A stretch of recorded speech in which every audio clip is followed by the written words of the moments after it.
पुरुषोत्तम मास कथासार अध्याय 18 महात्म्य पंचपर्वाचे. श्री गणेशाय नमः. भगवान श्री महाविष्णू हे लक्ष्मीस सांगतात, हे प्रिये, खरं म्हणजे ईश्वराचे पूजन, भजन, नामस्मरणाची उपासना करण्यासाठी कोणताही दिवस हा चांगलाच असतो. त्यात 3 वर्षांनी येणारा पुरुषोत्तम मास हा पुण्यदायक. त्या संपूर्ण महिन्यात 5 पर्वणीचे दिवस आणि योग आहेत की ज्याची संधी साधून काही पुण्यकर्मे केली तर त्याच्या उपासकास शीघ्र व उत्तम आणि कितीतरी पटीने जास्त प्रमाणात पुण्य मिळते. प्रभूंचे हे वचन ऐकल्यावर लक्ष्मी देवीने साहजिकच ती नेमकी 5 पर्वे कोणती, त्यावेळी करायची पुण्यकर्मे कोणती आणि त्याचे फलित काय हे जाणून घेण्याची इच्छा व्यक्त केली.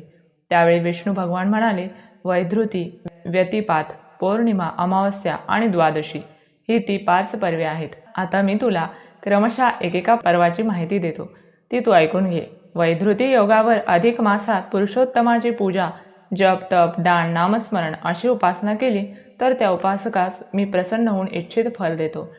व्यतिपात मुहूर्तावरची उपासना केल्याने यमधर्म प्रसन्न होतो.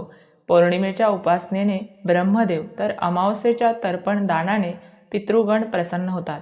तसेच या 5ही पर्वांची जी मुकुटमणी अशी द्वादशीची पर्वणी, त्या पर्वणीच्या उपासनेने माझी म्हणजे पुरुषोत्तमाची कृपा प्राप्त होते. हे प्रिय, आता आपण एकेका पर्वणीचा पूर्ण विचार करूया. वैधृती पर्व योगावर धनधान्य, दूध, तूप, फळे यांचे दान केले तर ते पुण्यकारक ठरते.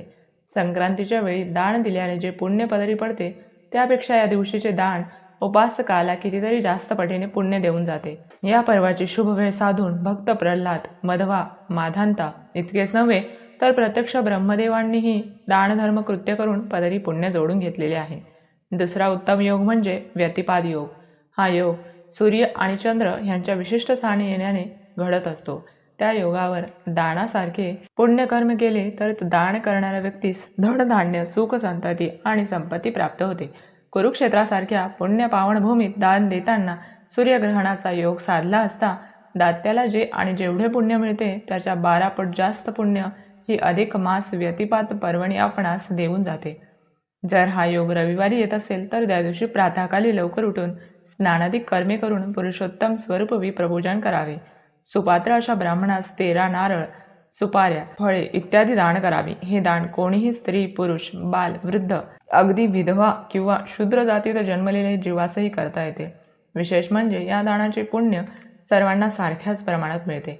या योगावर जर कोणी तीळ भरून एखादे पात्र सत्पात्री व्यक्तीस ईश्वररूप मानून दान करेल त्यास इहलोक आणि परलोक दोन्हीकडे सुख प्राप्ती होते. अधिक मासातील पौर्णिमा ही तर फारच पुण्यकारक. या पर्वणीस दानाधिक पुण्यकर्म केली असता प्रत्यक्ष विधाता म्हणजेच ब्रह्मदेव हे त्या उपासकावर प्रसन्न होऊन त्याच्यावर कृपा करतात. या दिवशी धनधान्य, वस्त्र, गोदान, सुवर्णदान ह्यास जास्त महत्त्व आहे. त्याप्रमाणेच या पौर्णिमेच्या शुभयोगावर जर एखाद्या उपासकाने पवित्र जलाने पवित्र आणि पुण्यकारक अशा क्षेत्री जाऊन अभ्यंग स्नान केले तर पितृतर्पण केले, श्रद्धाभावाने ईश्वराचे व पितरांचे स्मरण पूजन केले तर अशा जीवास मोठे पुण्य प्राप्त होते. हे प्रिय, आता अधिक मासामध्ये येणारी अमावस्या ही तिथी सुद्धा किती पुण्यदायक आहे ते आता ऐक. अमावस्या म्हणजे मासिक कालगणनेमधला हा शेवटचा दिवस. या दिवशी रात्री चराचरात सर्वत्र अवघा काळोखच असतो. एरवी आपल्याकडे अमावस्या ही अशुभ तिथी मानली जाते. ती चांगल्या कार्यास ग्राह्य धरली जात नाही. परंतु अधिक मासात अमावस्या तिथीस अनन्यसाधारण असे महत्त्व आहे. हा दिवस प्रामुख्याने आपला पितर वर्गास संतुष्ट करण्यासाठी, त्यांचा कृपाशीर्वाद लाभावा, आपला उत्कर्ष व्हावा, वंश विस्तार व्हावा, प्रापंचिक ग्रहकलह दूर व्हावेत यासाठी फार लाभदायक मानलेला आहे.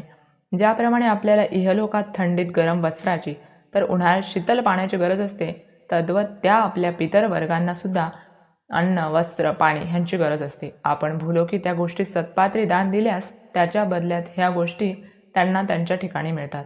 त्यामुळे आपला अतृप्त पितरवर्ग हा संतुष्ट होऊन आपल्याला शुभाशीर्वाद देतात. दर्श अमावस्येला पितरांसाठी केलेल्या तीळ तर्पण, दान, श्राद्ध, कर्म इत्यादीचे फल हे पितर वर्गाकडून आपल्या वंशजांना सुख, चैन, शांती, सौख्य, संपत्ती, संतती व उत्कर्ष ह्या रूपाने दिले जाते. जर आपले पूर्वज पितर हे अतृप्त राहिले तर त्याचा त्रास आपल्यालाच होतो. यापासून आपली सुटका व्हावी यासाठी नामस्मरण, जप, तप, दान, स्नान, तर्पण, श्राद्ध कर्म आणि त्यांचे सविनय स्मरण ह्या गोष्टी अधिक मासातील अंतिम पर्वणी साधून केल्यास हिऱ्याला उत्तम कोंदण लाभावे तसा लाभ आपल्या उचित धर्मकृत्यांना या दिवसामुळे मिळतो. या प्रकारे अधिक मासातील पंचदवी पैकी 4 पर्वांची माहिती नारायणांनी श्री लक्ष्मीस दिली. ती ऐकून तिने विचारले, स्वामी, या मासामधली 5वी पर्वणी म्हणजे द्वादशी होय ना? होय प्रिये. आता यानंतर पुढील अध्यायामध्ये मी तुला याच 5व्या आणि महत्त्वाच्या पर्वणीची संपूर्ण माहिती देणार आहे.